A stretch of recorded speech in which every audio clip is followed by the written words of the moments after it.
Protesters tried to stop it, even as state officials planned for it, and now it's almost here. If everything goes as planned, the first massive load of ConocoPhillips oil refinery equipment will leave its final parking spot in Idaho any minute now.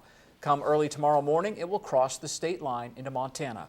And as I found out in this special e-contractor report, the big rigs have a big impact on small Montana businesses.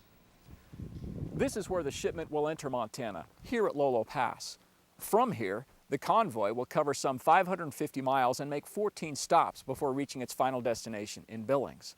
Along the way, crews will buy gas and diesel from Montana businesses, food from Montana restaurants, and stay in motels operated by Montanans. We're hitting those restaurants, we're hitting those hotels, and I think the local impact has been quite favorable. That's especially good news for the lodge at Lolo Hot Springs, where business is down about 60% compared to a year ago. It's kind of hit and miss with the reservations and everything right now because the economy is so poor and people are really buckling down on their expenses and stuff. So this is really going to boost our business really good.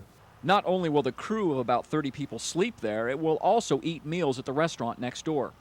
Farther down Highway 12 at the Days Inn Suites in Lolo, another almost empty parking lot will soon fill up.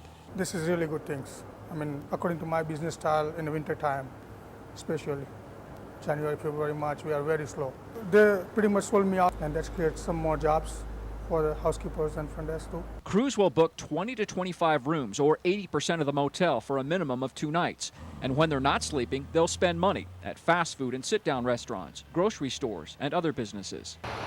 The biggest expense is fuel. These are large, heavy-duty diesel tractors, so yeah, you bet they certainly do require some fuel. And lots of it. The Megaload is 220 feet long, 29 feet high, and 28 feet wide. Since the tractor needs power to pull some 320 tons at a slow, methodical pace, it uses 25 gallons of diesel an hour. The big winner there, Montana-owned gas stations all along the route that not only provide diesel, but also gasoline for the support cars and trucks. As the big rigs roll down scenic Highway 12, their presence will not affect some operations like the sprawling Lolo Trail Ranch. But even the cows and cattle ranchers take notice. You know, it's a big deal.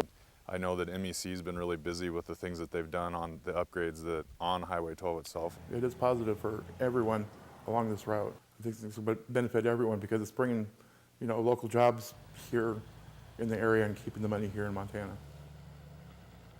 And an interesting side note, I talked to Montana Department of Transportation Director Jim Lynch and asked him how the potential road damage the shipments may cause. He said the intricate hydraulic system of 24 axles and 96 wheels on the ground evenly disperse the weight, making the Megaloads no different than your typical 18-wheeler.